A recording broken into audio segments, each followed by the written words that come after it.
রমজানের সাহরি এবং ইফতারে কি ধরনের খাবার খাওয়া শরঈ এবং স্বাস্থ্যগত দিক থেকে বাঞ্ছনীয়? স্বাস্থ্যগত দিক থেকে আমাদের সাহরি এবং ইফতারিতে কি ধরনের খাবার থাকা দরকার সেটা অবশ্য স্বাস্থ্য বিশেষজ্ঞগণ খুব ভালো বলতে পারবেন। তবে আমরা সবাই কমন কিছু বিষয় জানি। তার মধ্যে থেকে একটা হলো যে ইফতারিতে খুব বেশি ভাজা পোড়া এটা আমাদের স্বাস্থ্যের জন্য মোটেও ভালো নয়, এবং এটার কারণে অনেক অস্বস্তিতে আমরা ভুগতে হয়। এর কারণে আমাদের তারাবি, আমাদের রাতভর জেগে ইবাদত বন্দেগী, অন্যান্য এক আমল করে, এমনকি দিনের বেলা রোজা রাখাটা অনেক সময় কষ্টকর হয়ে যায়। এই জন্য আমাদের স্বাস্থ্য ভালো থাকে সেরকম খাবার আমাদের খাওয়া উচিত। ভাজা পোড়া, অতি ঝাল, অতি মিষ্টি, যেগুলো আমাদের স্বাস্থ্যের জন্য ভালো নয় সেগুলো আমাদের অ্যাভয়েড করা উচিত, অন্তত রমাদানে ইবাদতের প্রয়োজন হলেও। দ্বিতীয়ত হলো আমরা ইফতার এবং সাহরিতে খেজুর অবশ্যই রাখার চেষ্টা করব। এটাতে প্রচুর পরিমাণ খাদ্য শক্তি, এনার্জি যেমন রয়েছে, এমনিভাবে এমন সব খাবার রাখবো, দেশীয় ফল এবং অন্যান্য খাবার যেগুলো সুফল আমাদের শরীরে নানাভাবে ইনশাআল্লাহ আসবে। বিধায় আমরা সেদিকটাকে বিশেষভাবে খেয়াল রাখবো, মনোযোগ দেব ইনশাআল্লাহ। এবং খুব বেশি আপনার উদরপূর্ণ করে খেলে ইবাদতবন্দি করতে অসুবিধা হয়, সেটা অস্বস্তির কারণ হয়, সেটা আমাদের স্বাস্থ্যের জন্য খারাপ হয় এবং শরীয়ত ও সের জন্য আমাদেরকে নিরুৎসাহিত করেছে। সেজন্য আমরা চেষ্টা করব যে সাহরি ইফতারিতে খুব বেশি উদরপূর্ণ করে না খেতে, এই চেষ্টা আমাদের মধ্যে থাকতে হবে। আহমদ সাজিম আপনি লিখেছেন, দিনের বেলা ঘুমানোর পরে স্বপ্নদোষ হলে কি রোজা ভেঙে যাবে? রোজাদার ব্যক্তি দিনের বেলা যদি তিনি ঘুমিয়ে পড়েন এবং দিনের বেলা যদি তার স্বপ্নদোষ হয়, তাহলে এর ফলে তার সিয়াম ভঙ্গ হবে না, তার রোজা ভঙ্গ হবে না, কারণ এটা তার হাতে নয়। তবে ইচ্ছাকৃত বীর্যপাত ঘটালে সেটি অবশ্যই রোজা ভঙ্গের কারণ হবে, স্ত্রী সবাসকৃত রোজা ভঙ্গের কারণ হবে, সেটি বলাই বাহুল্য।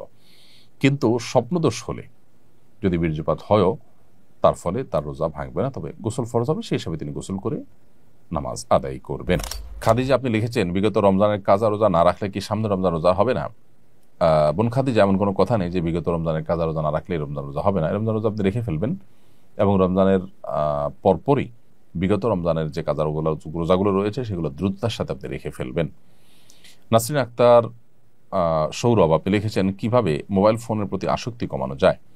বোন নাসরিন আক্তার, মোবাইল ফোনের প্রতি আসক্তি কমানোর জন্য নিজেকে নিয়ন্ত্রণ করা যদি কঠিন হয়, তাহলে সেক্ষেত্রে প্রয়োজনে স্মার্টফোন ছেড়ে বাটন ফোনে চলে আসতে হবে। কিছুদিনের জন্য যদি আপনি চেষ্টা করেন, অসম্ভব কোনো বিষয় নয়।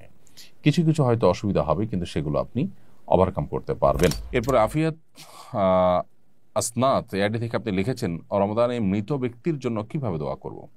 কোনো খতম বা এ ধরনের কিছু করা জায়েজ আছে কিনা? খুবই প্রাসঙ্গিক একটি প্রশ্ন করেছেন আমাদের এক বোন। রমজানে মৃত ব্যক্তির জন্য আমরা দোয়া করতে চাই, বিশেষ করে রমজান উপলক্ষে আমাদের মৃত মা বাবা, তাদের পক্ষ থেকে, আমাদের প্রিয়জনদের পক্ষ থেকে কিছু করার তাগাদ আমরা অনুভব করি। এক্ষেত্রে দোয়ার ক্ষেত্রে যেটি হবে যে আমরা নিজেরা আল্লাহর কাছে তাদের হয়ে তাদের জন্য মাগফিরাত কামনা করব, দুহাত তুলে দোয়া করব, চোখের পানি ফেলবো, অন্যদেরকে দিয়ে দোয়া করাবো বা অন্যদের কাছে দোয়া চাইবো তাদের জন্য, এটি হতে পারে। দ্বিতীয়ত, তাদের তরফ থেকে আমরা দান সাদাকা করব। মৃত ব্যক্তির জন্য যে সমস্ত বিষয়গুলো করা যায়, তাদের পক্ষ থেকে উমরা করা যায়, হজ করা যায়, দান সাদাকা করা যায়, কোনো ব্যক্তিকে আপনার খাদ্য দেওয়া যায়, আল্লাহর কাছে দোয়া করা যায়। অনেকগুলো আমাদের মতে আপনি কোরআন কারীমের তেলাওয়াত পড়ে যদি বলেন যে আল্লাহ এর সবটা আমি তাকে দিতে চাই, সেটা অনেকের মতে দেওয়া যায়। এই যে ব্যাপারগুলো যেগুলো মৃত ব্যক্তির তরফ থেকে করা যায়, সেগুলো আপনি করবেন। এর বাইরে খতম করার একটা প্রচলন আমাদের সমাজে আছে, যে রমজান উপলক্ষে আমাদের মৃত ব্যক্তির তরফ থেকে খতম করে। আসলে লোকজন ভাড়া এনে টাকা পয়সা দিয়ে খতম করালে সওয়াব তো হবেই না, বরং গুনাহ হবে। কারণ খতম কোরআন কারীম তেলাওয়াত পড়ে শেষ করা বা তেলাওয়াত করা, এটা ইবাদত, এটার বিনিময় দেওয়া এবং নেওয়া জায়েজ নাই, বিধায় এটা চলবে না। হ্যাঁ, আপনারা পরিবারের সদস্যরা কেউ কোনো অংশ তেলাওয়াত করলেন, করে এটার সওয়াব যেন আল্লাহ তাকে দেন সেই হিসাবে আপনি নিয়ত করলেন, বাস এটা হতে পারে। এবং আপনারা নিজেরা ভাগযোগ করে নিলেন, পুরো 30 পারা কোরআন নিজেরা ভাই বোন বা আত্মীয় স্বজনরা ভাগ করে নিলেন এবং সবাই যে যেটুকু পড়লেন এটার সব যেন আল্লাহ তাআলা তাকে পৌঁছে দেন, সেজন্য দোয়া করি। এটা হতে পারে অনেক ইমামদের মতে, সেটির সুযোগ রয়েছে। এমনি ওসমান করে লিখেছেন, রোজা না রাখতে পারলে কি তারাবি পড়া যাবে? কোনো কারণে কেউ রোজা রাখতে পারলেন না, অসুস্থতার কারণে সফরে আছেন, তারাবি পড়তে পারবেন।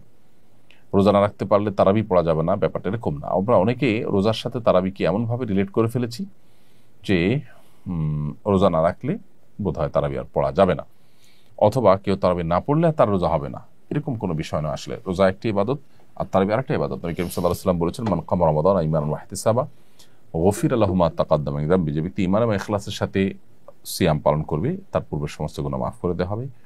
ঠিক একই হাদিসে নবী সাল্লাল্লাহু আলাইহি ওয়াসাল্লাম আরও বলেছেন, যে ব্যক্তি ঈমান এবং ইহতিসাব বা ইখলাসের সাথে তারাবি সালাত আদায় করবে, আল্লাহ তাআলা তার পূর্বের সমস্ত গুনাহ মাফ করবেন।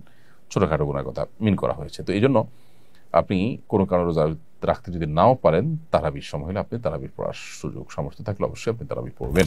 আরিফুল ইসলাম মাহিদ আরিফ আপনি লিখেছেন, রোজা রেখে কি অসুস্থ রোগীদের রক্ত দিতে পারবো? আমি এবং আমার টিম বিনামূল্যে ব্লাড ডোনেট করি।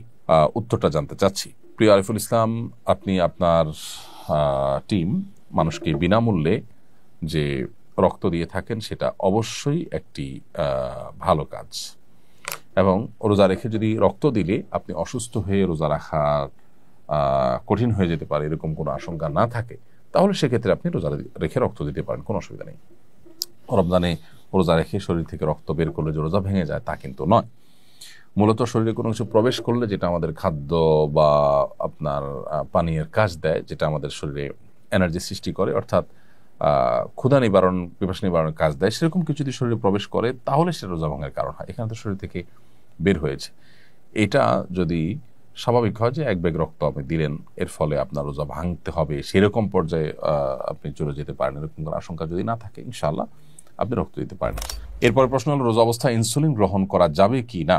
রোজা অবস্থায় ইনসুলিন গ্রহণ করা যাবে, কারণ যে ইনসুলিনটা আমরা গ্রহণ করি সেটা আমাদের আসলে পাকস্থলিতে বা পেটের ভেতরে যায় না, খাদ্যের কাজ দেয় না, এটা জাস্ট চামড়ার নিচে এটি থাকে, যার কারণে এই ইনসুলিন আপনি রোজা অবস্থায় গ্রহণ করতে পারবেন। আমিনা আক্তার আপনি লিখেছেন, রোজা অবস্থায় চোখ, নাক ও কানে ড্রপ ব্যবহার করা যাবে কিনা? বোন আমিনা, রোজা অবস্থায় আপনি চোখে ড্রপ ব্যবহার করতে পারেন, কানে ড্রপ ব্যবহার করতে পারেন, তবে নাকে ড্রপ ব্যবহার করতে পারেন না, কারণ নাকের যে ড্রপ সেটা আপনার নাকের ছিদ্র হয়ে কণ্ঠনালী হয়ে আপনার পেট পর্যন্ত যেতে পারে, সেজন্য এটা আপনি করতে পারবেন না। আর চোখ এবং কানের ড্রপ এটা আপনি ব্যবহার করতে পারবেন, কারণ বিশুদ্ধ মত অনুযায়ী, গবেষণা অনুযায়ী চোখ এবং কানে যে ড্রপ ব্যবহার করা হয়ে থাকে সেটা আমাদের পেটে যাওয়ার সম্ভাবনা একেবারেই ক্ষীণ। এর মধ্যে একটা তো আছে যে পেটের সাথে যাওয়ার কোনো কানেকশনই নেই, যার কারণে এগুলো আপনি ব্যবহার করতে পারবেন। এমডি মারুফ বিল আপনি লিখেছেন, সাহরি খেতে না পারলে কি রোজা হবে? সাহরি খেতে না পারলেও রোজা হবে। কোনো কারণে কেউ সাহরি খেতে পারলো না তার মানে তিনি রোজা রাখবেন না, ব্যাপারটা কিন্তু তা নয়। অনেকে আছেন যে সাহরি খেতে না পারলে তিনি ভেঙে পড়েন যে কিভাবে রোজা রাখবেন। আসলে এতটা দুর্বল হওয়া, এতটা হীনমন্য হওয়া মুসলমানের সাজে না। এই জন্য সাহরি খেতে না পারলেও আমি রোজা রাখলে আমার সেই রোজা যে একেবারে আমার জীবনহানি করে ফেলবে, আমি মরে যাব, এরকম তো না। এই জন্য হিম্মত করা দরকার। তাছাড়া সাহরি খাওয়াটা এটা রমজানে রোজার একটা সুন্নত আমল, এর ফলে রোজার মূল স্ট্রাকচার ফরজ বা ওয়াজিব তো আর ছুটছে না, যার কারণে আপনার রোজা হয়ে যাবে।